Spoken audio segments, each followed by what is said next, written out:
Good morning, everyone. I'm really glad to be here because I never tire of speaking about falling water. I'm not a public speaker, but I'm going to give you just a little bit. I would call it a bird's eye view of different things.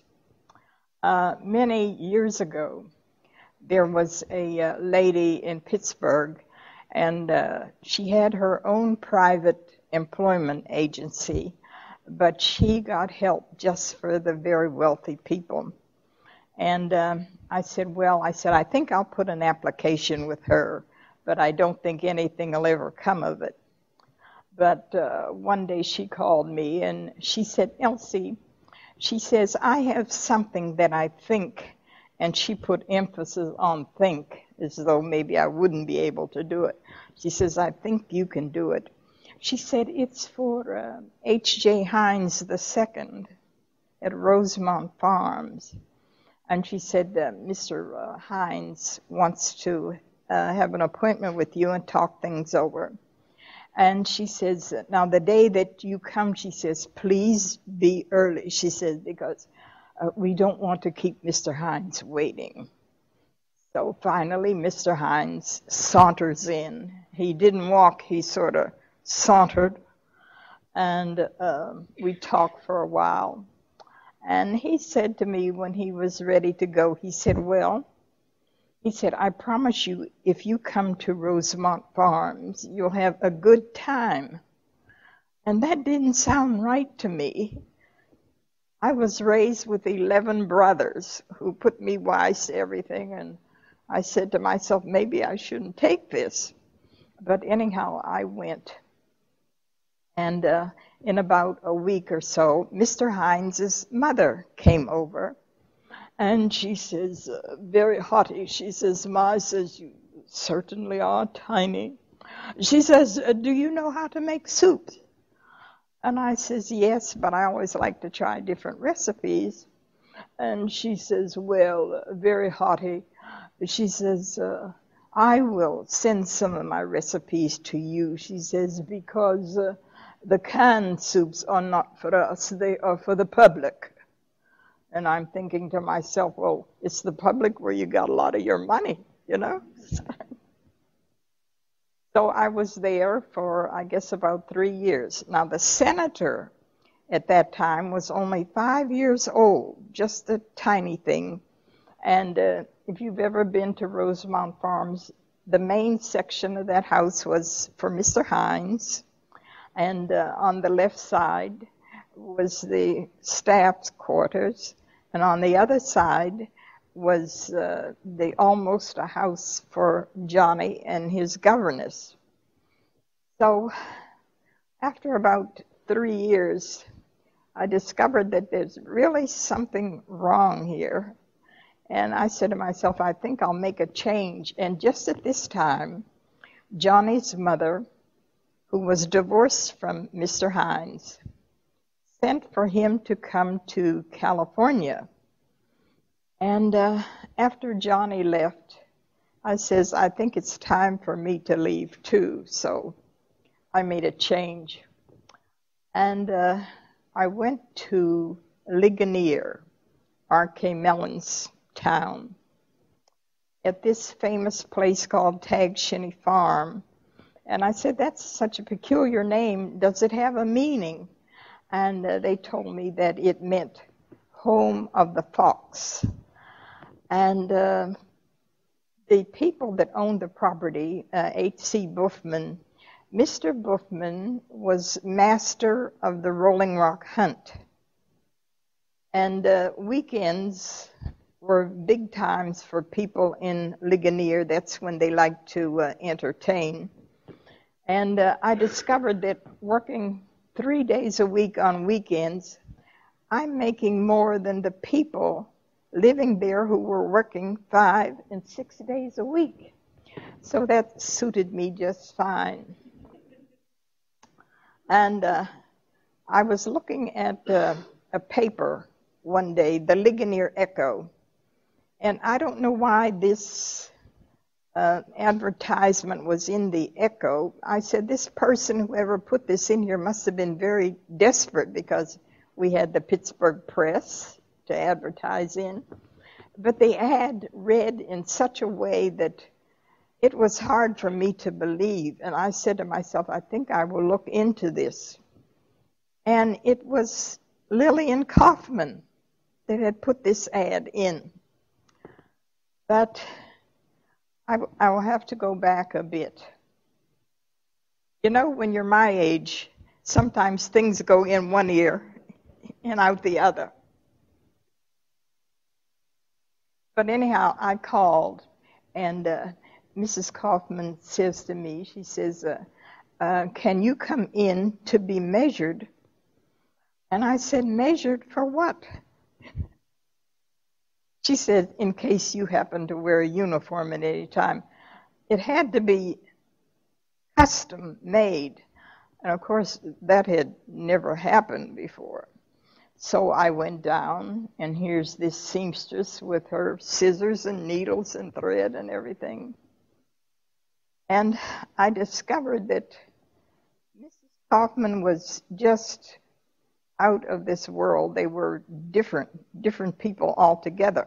So now I have to take you back a few years. At the age, are any of you folks familiar with Forbes and Stevenson area near Mercy Hospital in Pittsburgh? Well, that enormous red building on the corner of Stevenson and Forbes belonged to Kaufman's, and that's where a lot of their business was taken care of. And I was there in the bad account departments for going on 7 years, and that's where I met Mr. Kaufman. If you had not paid your bill, I knew who you were. We had a list of names.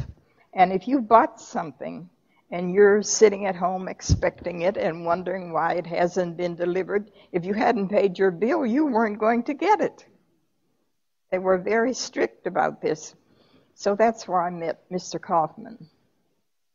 And then,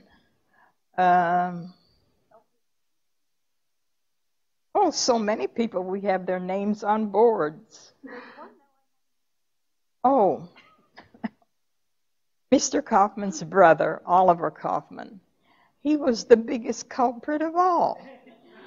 And about every 2 months, the big men from the department store would come to Forbes Street, and we'd talk about different things. And I asked Mr. Oliver one day, I said, why don't you pay your bill? Look, I have your name here. He said, Elsie, he says, I tell you what, he said, I'm waiting for a raise. Can you picture Oliver Kaufman needing a raise before he paid a bill? But when Mrs. Oliver Kaufman bought something, it did not go through because they hadn't paid their bill. So it was really something. And I was thinking to myself, after this ad in the paper, I said, Ligonier, I said goodbye. I wasn't sure whether or not I was going to get the Kaufman job, but I was hoping I would. So then everything went fine, and I went to Fallingwater. And the first weekend I was there, the Kaufmans came up, and Mr. Kaufman came in, and he was yelling his head off. He said, I know this young lady. And he said to me, he said, Elsie, he said, this is just fine. This is working out wonderfully. He says, you're going to like it better here than you did in bad accounts. So I found that was true. And Edgar Kaufman was, I would say, a hands-on person.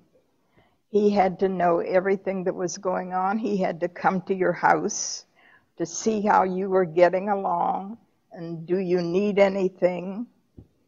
And his hobby, this was really something, his hobby was passing out $100 bills to people. So at one point, Mr. Kaufman came up missing, and they were getting ready to call the FBI. He wasn't in his office at the store. They didn't know where he was. And he had gotten away from his bodyguard and called a cab and gone to Terrace Village to visit my mother and sitting in the kitchen eating. So naturally, when he left, my mother had a $100 bill, and she said to me, she said, Edgar Kaufman is welcome anytime. But every 2 months or so, two of the top men from the store, Mr. Kaufman and I.D. Wolf, his brother-in-law, they would come to Forbes Street and go over things. And Mr. Kaufman always told us, he said, whenever you have a problem, he said, don't go to an attorney or anyone. He says, come to me first and let me work on it. So they were so kind to us. They were more like mother and father. And we had a habit, the staff, and all of the people around Falling Water called them Ma and Pa behind their backs. And at one point, Mr. and Mrs. Kaufman were going on a 10-day trip somewhere. And if they were going to be gone any length of time, all of the help would meet at their apartment at the William Penn, and the champagne was flowing to bid them adieu. And this particular time, all their luggage had gone out, and they were walking down the hall, and we were all there with our champagne glass in our hand. And Mrs. Kaufman turned around, and she said to us, she says, have fun. She says, Ma and Pa will see you in about 10 days. And the housekeeper there spit her champagne all over everybody because we were very careful about calling them Ma and Pa. We didn't know that they knew we. Said, Ma and Pa will see you in about 10 days. So I went to Falling Water in 74. And I was there until 64. The house was turned over to the Conservancy in 63. But I was in and out all of 64 because at that time the son had taken over, and he would call me and tell me that he had people coming to Pittsburgh, and would I meet them there and show them through. So that is what happened. And the very first week that the son had taken over, he said, Elsie, he says, we are having very important people from England next weekend. He said, but I won't be home. And I said, why are you always leaving me with these people? Why don't you stay home? He said, I have business in Canada. He said, you can take care of it. Everything will be all right. Now, I'll give you 3 guesses as to who these people were. The equerry and lady-in-waiting to Queen Elizabeth's parents. I had them for 5 days. Of course, I have chauffeur and everyone and all the help that I need to show them around different places, and I took them all through Fayette County, you know. And after 5 days, when they were ready to leave, the lady-in-waiting says, you know their accent. She says, oh, she says, we've had such a marvelous time. She says, we don't have this kind of service in Buckingham Palace. So when Kaufman came home, he said, well, how did it go? I said, everything was just fine. He said, I told you not to worry. So, Falling Water, I had chauffeur service to and from my door. And they were the type of people, they never touched a leftover. And whatever they ate, no matter how expensive it was, the staff ate the same thing. And I have been at a certain place where when they had filet mignon, there was a lesser piece of beef there for me, which I would never touch. I would call home and ask my niece, who is a wonderful cook. I said, "What are you having good for dinner tonight?" I said, "Send a plate over." Her husband had retired from the U.S. Steel business, but he was a workaholic, and he was driving a cab, so he would bring my dinner to me. I would be eating a dinner from home when they were eating filet mignon. Some people.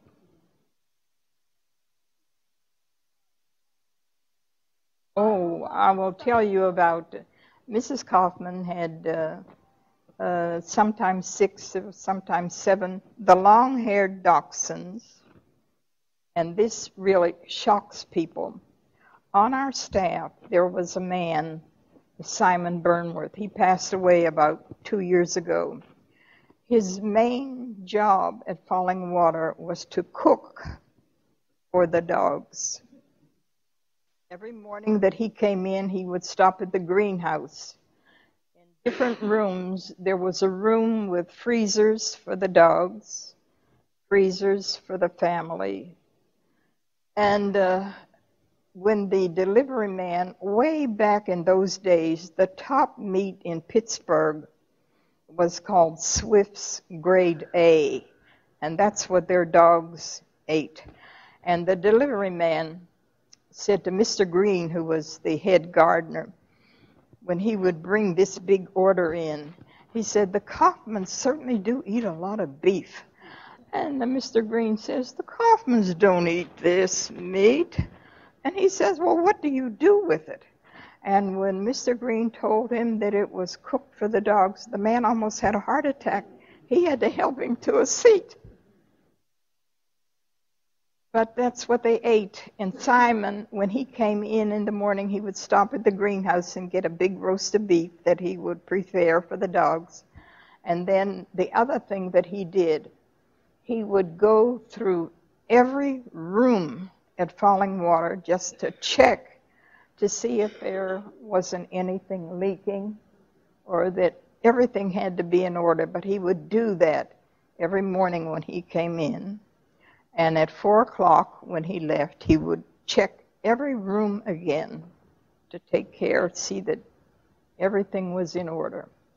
That was the way things were done at Falling Water. So,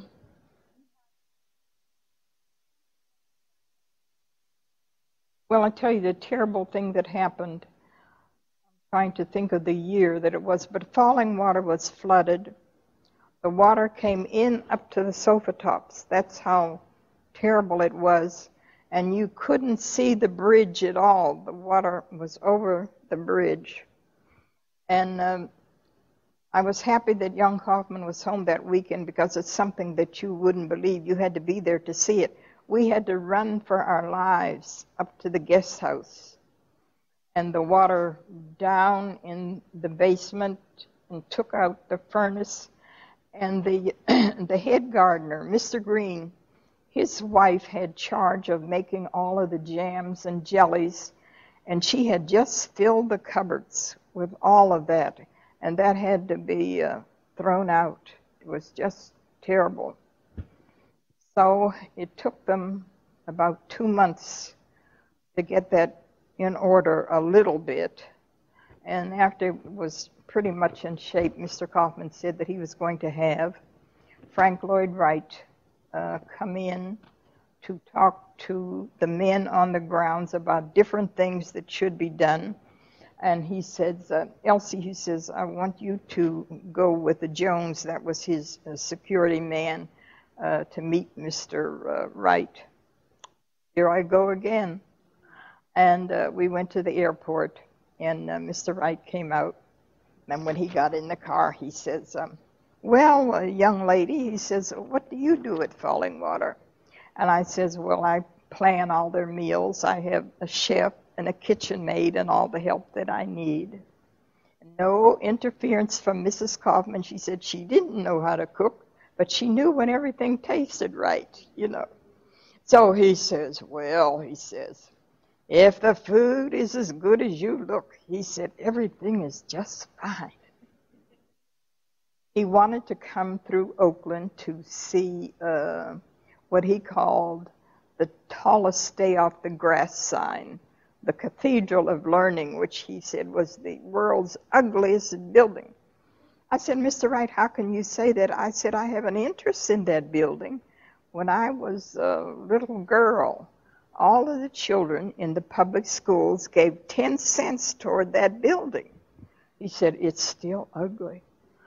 I says, well, in Oakland, they didn't have very much space.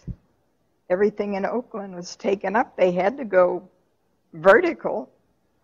Oh, he said, that's the ugliest building. With Frank Lloyd Wright, everything has to hug the ground, you know. So much for the Cathedral of Learning.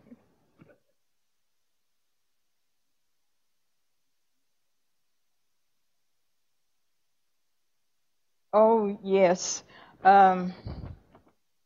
If you were invited to Falling Water, say this weekend, and you came back again in September, I kept track of every meal that was eaten by a guest, so that when you came back in September, that meal would not be repeated. So I really had a job on my hands, and I kept books year after year after year. I could tell you who was there 5 years ago and what they ate and everything. That's the way that she wanted it. And if they happened to come up on a weekend and they weren't having guests and the weather was nice, my job was to go for a walk with Mr. Kaufman. And some of the people on the grounds, they would say on Monday or Tuesday, I saw you and Paul out walking. So they say, well, what do you talk about?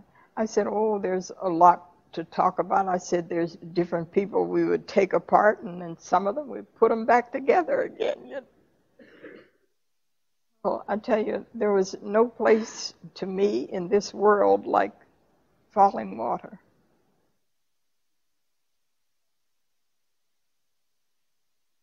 Well, I was astonished. Of course, I had read everything, but one thing that surprised me, all of these little dogs came running out, and I asked them, I said, how on earth do you tell them apart? Because all dachshunds look alike, you know.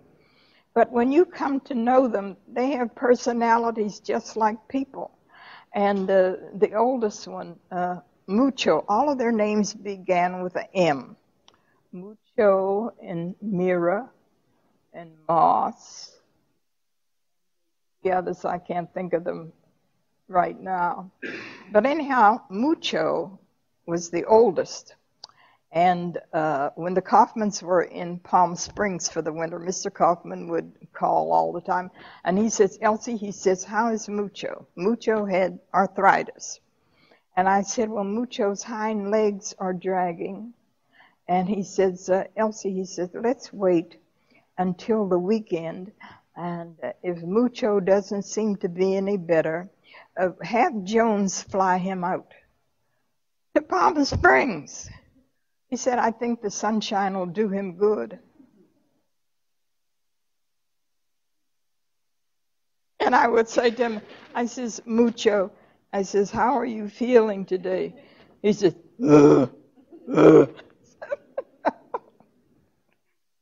But they had care that the children didn't have, and the food that they ate. And they had an article in the paper that it was disgraceful that Mrs. Kaufman would feed her dogs when there were so many hungry children, especially when the war was on. And she says, she didn't give a damn. She said our dogs didn't start the war. So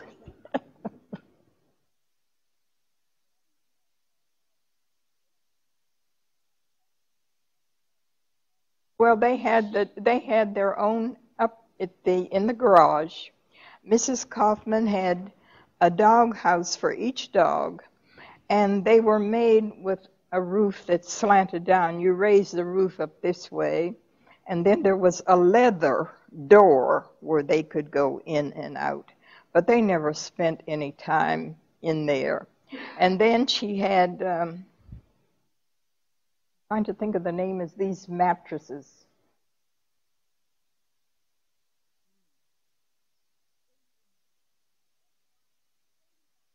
Mrs. Kaufman had Stearns and Foster mattresses cut to fit in the dog houses. Unbelievable. And Mrs. Kaufman's personal maid, the two little female dogs spent most of their time with her, and she had a private terrace off of her bedroom. And then some of the other dogs were in another room. But they, after going to all that expense with the mattresses in the dog houses and the leather openings, they never spent any time in there.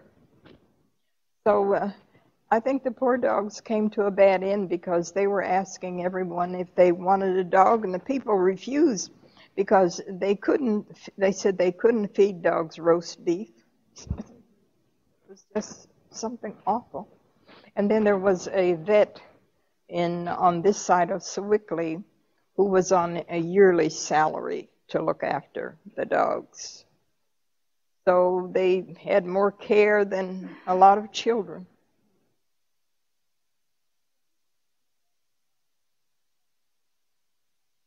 Well, let me see.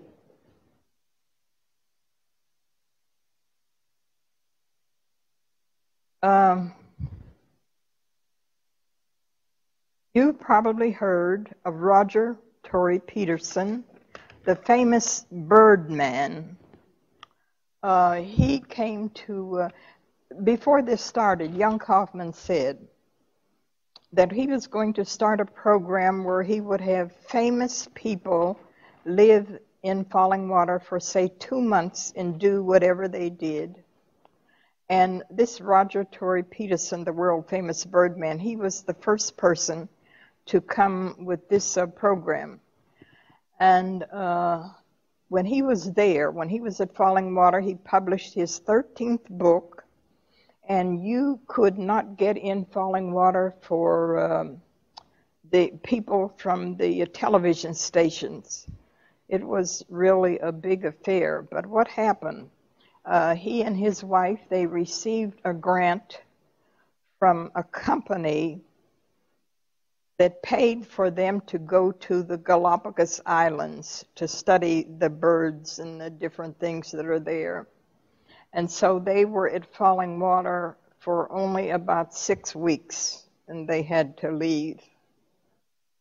And then his wife, when they came in, she was telling the maid, don't bother about taking care of the rooms that they were in, because she would keep everything spick and span. And after 6 weeks, I went up there and had a look, and I almost had a heart attack because nothing had been touched for the time they were in there. It was filthy. And I had to call one of the ladies on the farm to please come over and get this place straightened out. So then Kaufman said, well, maybe it wasn't a good idea. So he never had anyone after that for this program. So it didn't work out right. Some people just don't take care of things, you know. And then we had Isaac Stern, the violinist, and Mr. Kaufman asked him not to bring his violin because he wanted him to rest. So we didn't hear violin. And then Mr. Kaufman had the bad habit of after dinner he would come out and he'd say, Elsie, he says, I know you're busy, he says, but I want you to come in and we want to show them how we can dance. So I would go in, and Mr. Kaufman was a great dancer. And some of the expressions on the guest's face was, oh my goodness, they associate with the hired help. And we had, let me see, about twice a year, Mrs. Kaufman had, there were 2 men come from someplace upstate, and they would go over all of the furniture. I don't know what they did, but Mrs. Kaufman said, well, that will keep the maids from working too hard. and they would stay there for about a week. They would go over the furniture in the whole falling water. I don't know what they did, but it was easier. And if we had guests in Mrs. Kaufman's bedroom, there were 2 twin beds that were pushed together to make one enormous bed, and a big spread was over these beds. And she says that I want a man to come in from outside to push these beds apart until the maids make them. I don't want women pushing and pulling anything. And one of the men would come from the outside and wait until the beds were made, and he would push them back together again. Or he would come in the evening and open them. Anything so the maids wouldn't have to push and pull. So that's how thoughtful Ma and Pa were. And let me see, who else did we have? So many people ask me if I met Frida Kahlo, but that was before my time. I think she was there like in 47. That was the Mexican artist, Frida Kahlo.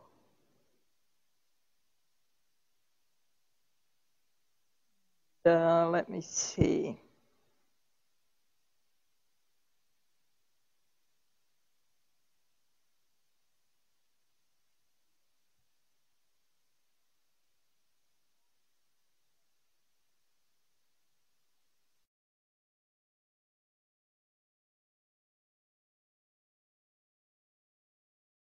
Yes, that was at the dining table because the chairs that were there, Mrs. Kaufman brought from Italy.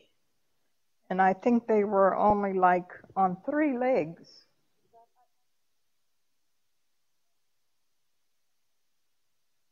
Yes, he was a bit upset about that, but the rest of the furniture. Yes, the original. Now the dining room table, the way it is now, you'd seat 4 people, but that table came out far enough to seat 12. But you wouldn't believe that just to look at it because it was pushed back in there.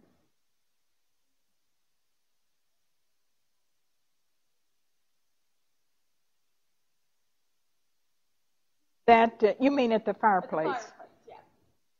At Christmas time. Now that is one time that we would never, ever have company during Christmas because Mrs. Kaufman said that is for families, and we were considered families.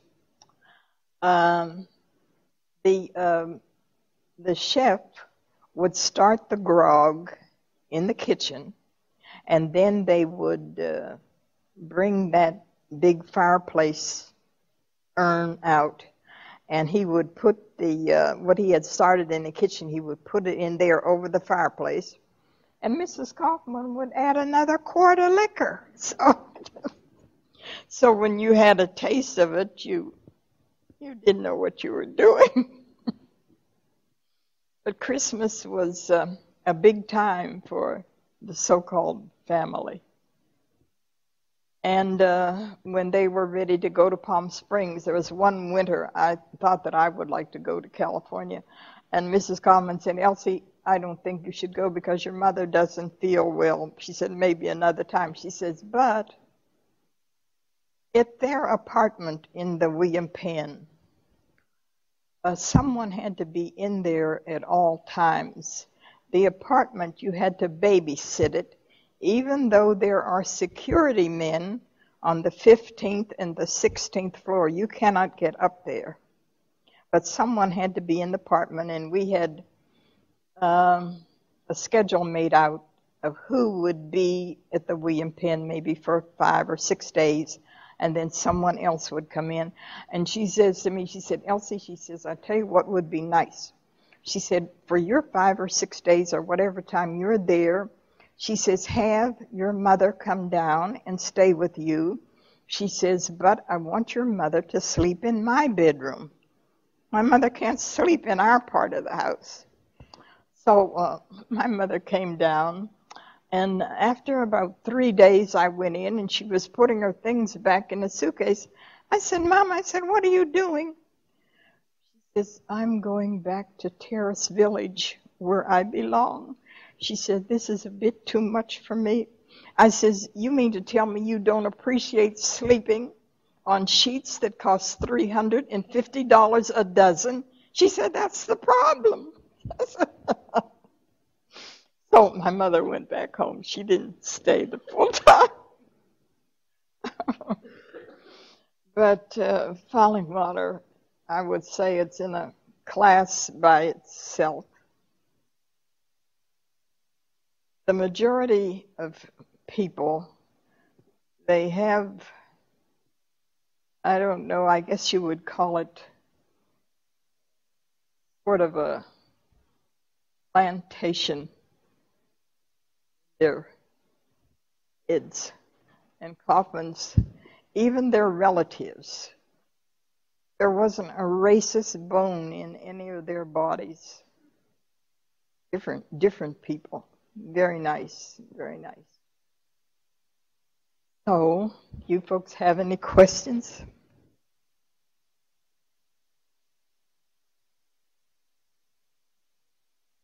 Oh dear. I liked it. The very first weekend that I was at Falling Water, the Kaufmans were coming up, and I think they had been there like the day before, but you know, in that kitchen, when you were standing at the stove, you could look down over the waterfall, and I heard all of this commotion, and I happened to look down there, and I got the shock of my life. They're all under the waterfall, but they're all nude. And I thought to myself, I'm thinking, perhaps this is one of those, what do they call those camps? A nudist colony, something. But Falling Water is just really in a class by itself. Well, I told them about the Hineses. Oh, I have a friend up on the Cape, and at this particular time, I was working for one of the Mellon sons. They had a difficult time trying to keep help. When you would say good morning to them, they wouldn't even answer you. The help was just so much dirt under their feet. And my friend said to me, Elsie, maybe you can come up. She said she had been with the Kennedys. She had been up there since she was a young lady, and she knew all of the Kennedys. And the Kaufmans, in order to be able to keep a staff, the only way they could keep someone, because no one cared very much for them, they had a very nasty attitude. During the summer, you got 3 months paid vacation. Nobody would give you that. And 3 months paid vacation, that'll make you stay, you know. So my friend up on the Cape, she says, well, Elsie, she says, I can speak to someone, because she had been with all the Kennedys for so long. I says, no, I says, don't do that. I says, because, you know, I'm the type, I speak my mind, and if something goes wrong, they will say to her, why did you recommend such a person? I says, I tell you what I'll do. I'll contact the Kennedy Foundation. And I did. And within 10 days, I had an answer. The answer was too quick, so I said, something must be wrong up there. So I went with the Shrivers the first season. This was in '65. And Eunice never spoke to me the whole time I was there, until finally I said to her, I said, Mrs. Shriver, how do you expect me to order? I haven't heard you say a word. And she still never said anything. And sometime when this was all over, I was at the museum, and there was a lady at our table. She had a service in Washington, D.C. She had a dining room, and she told me, she says, you know what? She said, at one point, I went to the Shrivers. I was going to stay with them for a summer to get a vacation away from her business because she had people there. And she said, Eunice never spoke to her either. And the lady said she left before her time was up. And while I was there, who must come to see me? 65, but Johnny, Kennedy, and Caroline, they were little things. And Johnny's head was just above the sink. And at that time, Maria Shriver was just about 11 years old. And she was so fat she could hardly walk. And they were constantly trying to keep her on a diet. But the butler told me that she was to have 3 lamb chops for dinner. Now, if you're on a diet, what do you need with 3 lamb chops? And when I look at her today, she is so thin, it's disgusting. But Johnny and Caroline were about the best behaved children of the whole Kennedy bunch. And the day that terrible accident was, now I'm thinking about H.J. Hines, who was killed in the plane crash. H.J. Hines. Johnny Hines. I was watching TV, and when this happened, I don't know, it made me so sick, I just vomited all over the place because he was such a nice person. And I was always welcome at the Federal Building to sit and talk about the old days. Sad. Well, I tell you what happened. I was having a housing problem, and I had been working on this for some time, and I wasn't making any headway. So I contacted Teresa Hines. I had never met her. But when she got on it, something I had been working on for 2 or 3 months, she straightened out in 2 days. She did one of these. So I was very thankful for that because I wasn't making any headway. So.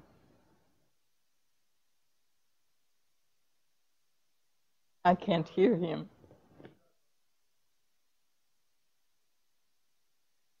I can't hear him. Oh, yes. The way that most people now, when they're, after your corn is shucked and all the tassels and everything removed, they just cut it down, you know. But that wasn't Mrs. Kaufman's way. You had to have a very sharp knife and take off just the tips of the corn and scrape down the milk. But the hulls are still on the ear, you see. And that makes all the difference in the world. You'd be surprised. Now, if you're cutting off the whole kernels, you really have to chew that. But just the very tips, as close as you can get the tips, and then scrape the milk down. That makes all the difference. That's the way she liked it.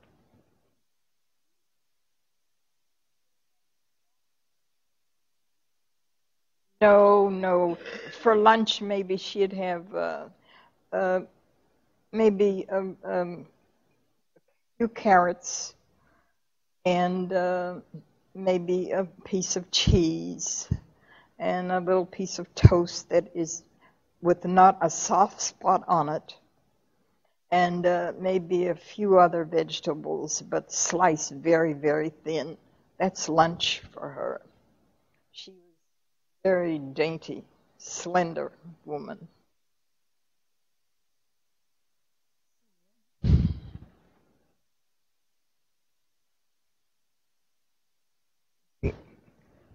I think I have about everything here.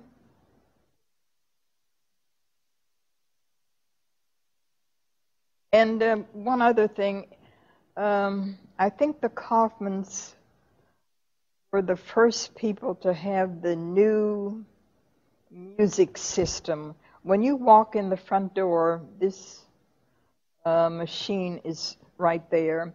And Mr. Kaufman had someone come from the store to show us how to operate it. And it is still there, but it's just there. It's a beautiful piece of furniture.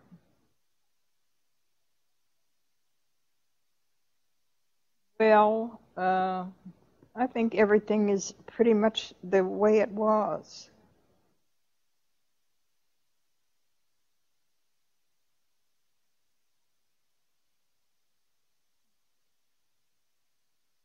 Oh, I'm in and out all the time because I'm busy still signing my book after this is going on 4 years.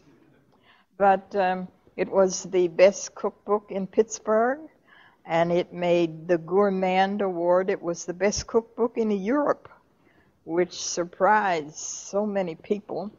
And Linda and Suzanne Martinson and Bob Sendall, you know, the caterer to the rich.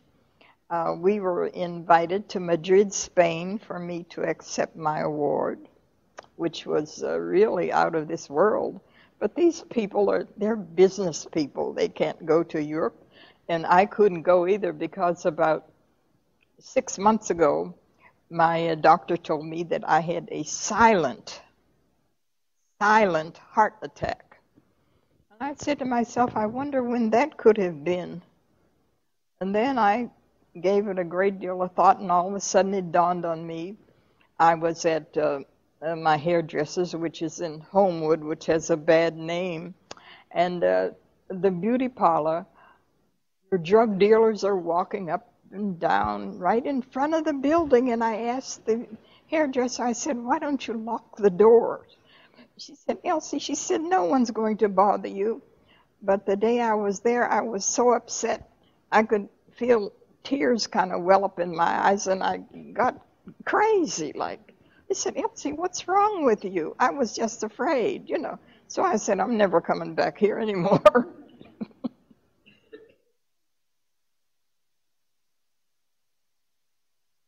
Well, everybody else tells it.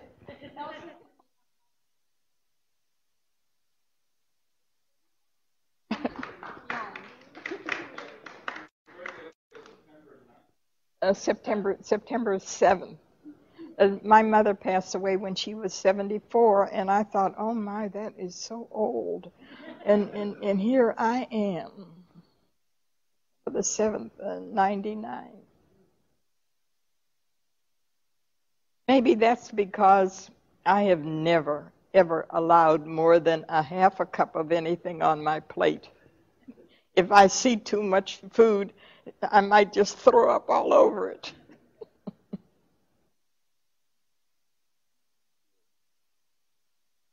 Beg pardon? Well, I can't stand up in my bare feet. It's just I have a high instep. So.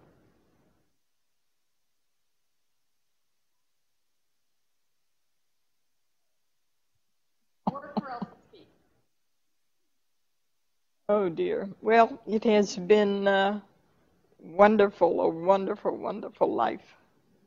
And I figure I better keep moving around while I can.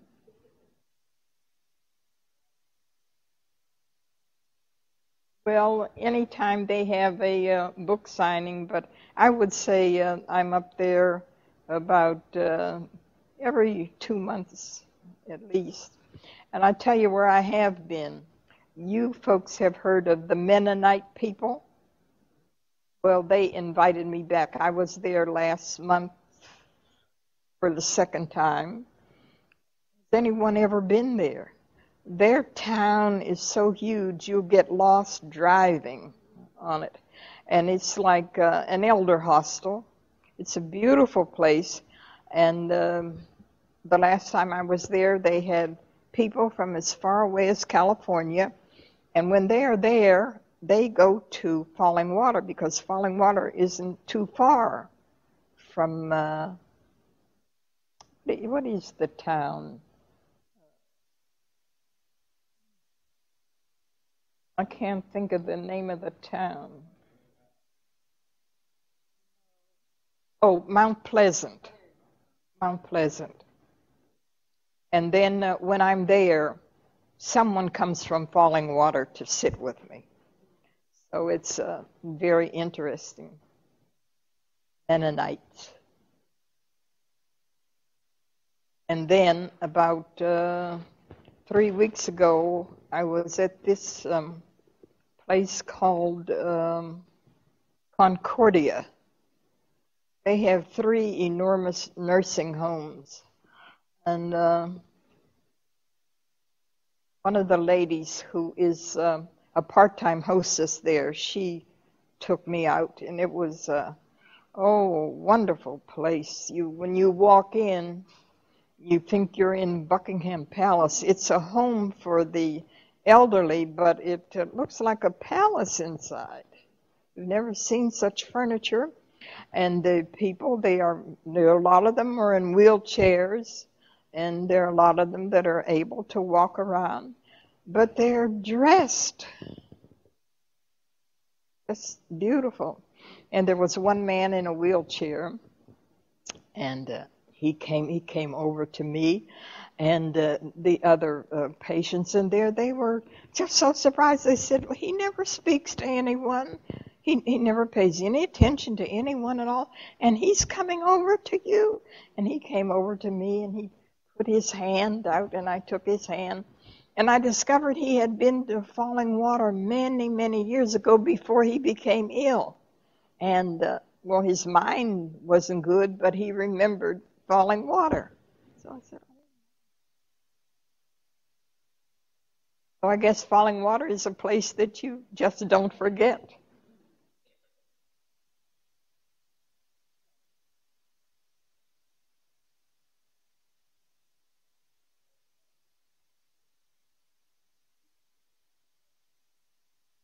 What did he say? Oh.